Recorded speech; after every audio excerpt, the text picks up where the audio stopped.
তাকবীর। সম্মানিত উপস্থিতি, আজকের তাফসীরুল কোরআন মাহফিলের সম্মানিত সভাপতি জনাব মোহাম্মদ গোলাম মোস্তফা,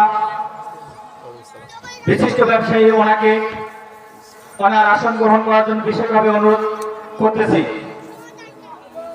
আমাদের মাঝে ইতিমধ্যে সহসভাপতি জনাব মোহাম্মদ মাহতাব উদ্দিন উনি উপস্থিত হয়েছেন, ওনাকে আসন গ্রহণ করার জন্য বিশেষভাবে অনুরোধ করতেছি।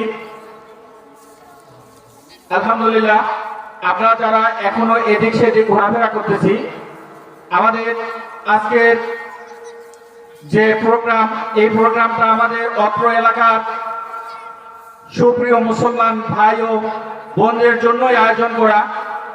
আমরা আসলে এ জগতে কি নিয়ে যাব, কি করতেছি, পরকালে কি নিয়ে যাব, আমাদের কারো চিন্তা চেতনা আসলে সেভাবে আসে না। আমাদের মূল প্রোগ্রাম শুরু হয়ে গেছে। আপনারা যারা এখনো বাজারে ঘোরাফেরা করতেছেন, এদিক সেদিক ঘোরাফেরা করতেছেন, দ্রুত প্যান্ডেলে চলে আসুন। আলহামদুলিল্লাহ। নাস্তিকতা নিপাচাক, দিন ইসলাম জিন্দাবাদ, কোটি প্রাণে একই আওয়াজ। নাস্তিকতা নিপাচাক, দিন ইসলাম জিন্দাবাদ, কোটি প্রাণে একই আওয়াজ।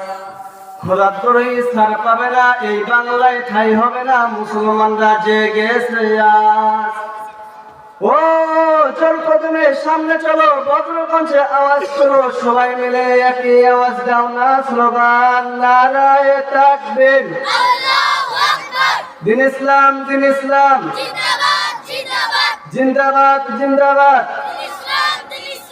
ইসলামের জন্য এদেশ হয়েছে জন্ম, ইসলামের বিরুদ্ধে গেলে দেশ হবে ভিন্ন। ইসলামের জন্য দেশ হয়েছে জন্ম, ইসলামের বিরুদ্ধে গেলে দেশ হবে ভিন্ন।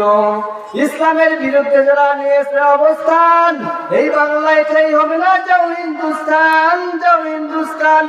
ও জোর কদমের সামনে চলো, বজ্রকণ্ঠে আওয়াজ তুলো, সবাই মিলে একই আওয়াজ দাও না স্লোগান, নারায়ে তাকবীর, দিন ইসলাম, দিন ইসলাম।